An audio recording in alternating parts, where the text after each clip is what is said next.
Good morning दोस्तों, कैसे हैं आप। चढ़ता सूरज और बहुत ही प्यारा मंज़र। दोस्तों, लास्ट टाइम मैंने बताया था कि मैं आपको बताऊंगा बेलारस के वीज़ाज़ के मुताल्लिक। तो आज जो मैं बात करने जा रहा हूं वो है जी बेलारस के बिज़नेस वीज़ा के मुताल्लिक। दोस्तों, एक बात ज़हन में रख लें, और ये मैं शुरू में बता रहा हूं कि जो लोग भी गलत बयानी करते हैं कि वो ये कहते हैं कि Belarus is a free country for Pakistan. No, you must have Belarus visa to enter into it. आपको इसका वीज़ा लेना पड़ेगा दोस्तों। अगर आपके पास वीज़ा नहीं है, you can't enter into Belarus country. तो पहली बात तो ये अपने ज़हन में रख लें कि बेलारस का वीज़ा है, आपको वीज़ा लेना पड़ेगा। वो बिज़नेस वीज़ा हो सकता है, वो शॉर्ट टर्म वीज़ा हो सकता है, वो लॉन्ग टर्म वीज़ा हो सकता है, वो टूरिस्ट वीज़ा हो सकता है, वो जॉब वीज़ा हो सकता है, वो वर्क परमिट हो सकता है, वो स्टडी वीज़ा हो सकता है, या वो किसी भी टाइप का वीज़ा हो सकता है। तो ये बात तो होगी क्लियर। दूसरी बात ये कि अगर मैंने अपनी लास्ट वीडियो में बताया था कि अगर आपने टूरिस्ट वीज़ा लेना है तो आपको इनविटेशन लेटर चाहिए होगा, और same situation is for business visa.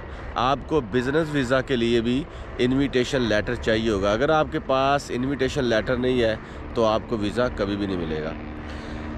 आइए अब बात करते हैं कि बिज़नेस वीज़ा कैसे हासिल कर सकते हैं। पहली बात तो मैंने बता दी दोस्तों, आपको लेटर चाहिए होता है, इनविटेशन लेटर, जो वहाँ के ऑथोराइज्ड मेयर या ऑथोराइज्ड पर्सन वहाँ से अटेस्टेड करवा के आपको भेजे।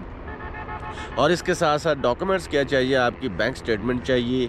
अगर आप चैम्बर ऑफ कॉमर्स का सर्टिफिकेट है, TNT है आपका, तमाम ये डॉक्यूमेंट दरकार होते हैं दोस्तों। उसके साथ साथ आपकी तस्वीर चाहिए होती है वाइट बैकग्राउंड के साथ, और साथ में दोस्तों आपकी बैंक स्टेटमेंट जो कि तगड़ी होनी चाहिए।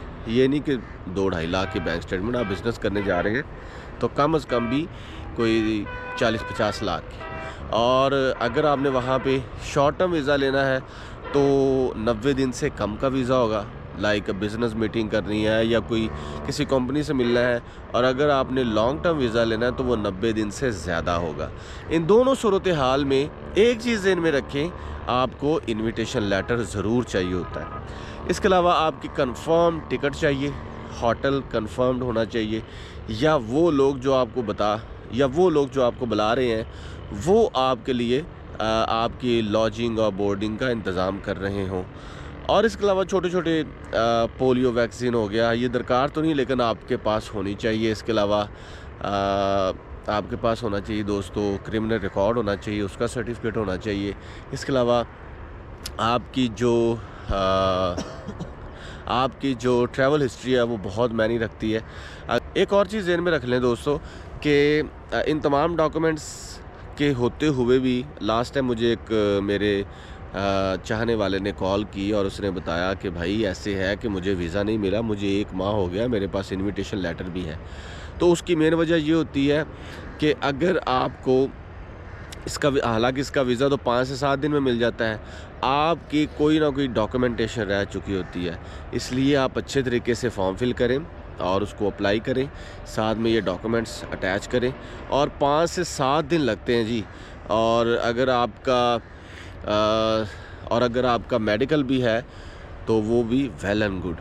तो आखिर में फिर मैं आपसे यही कहूँगा दोस्तों कि इसके लिए वीज़ा दरकार होता है बेलारस के लिए। जो लोग ये कहते हैं कि बेलारस का वीज़ा फ्री मिलता है तो वो गलत है। तो ये तो थे डॉक्यूमेंट्स और प्रोसीजर। लिंक मैं आपको दे देता हूँ दोस्तों, उस लिंक पे आपने क्लिक करना है, आपको तमाम चीज़ों का असबर पता चल जाएगा कि बेलारस का वीज़ा क्या है और किस तरह इसको अटेन किया जाता है। और मैंने लास्ट वीडियो में बताया था कि अगेन मैं आपको बता रहा हूँ कि शॉर्ट टर्म वीज़ा जो है वो 90 दिन से नीचे है, और लॉन्ग टर्म वीज़ा जो है वो 90 दिन से ऊपर होता है। इसके अलावा और बहुत से वीज़ा टाइप्स हैं जो आप अप्लाई कर सकते हैं, लेकिन जहाँ तक आपने बिज़नेस मीटिंग करनी है, किसी कंपनी से बातचीत करनी है, वहाँ जाके इन्वेस्टमेंट करनी है, तो आपको शॉर्ट टर्म वीज़ा ही लेना चाहिए, क्योंकि वो ज़्यादा दिनों पे मुहित नहीं होता। तो इन बातों के साथ दोस्तों अपना रखिए ख्याल, मुझे दे इजाज़त। Thank you so much.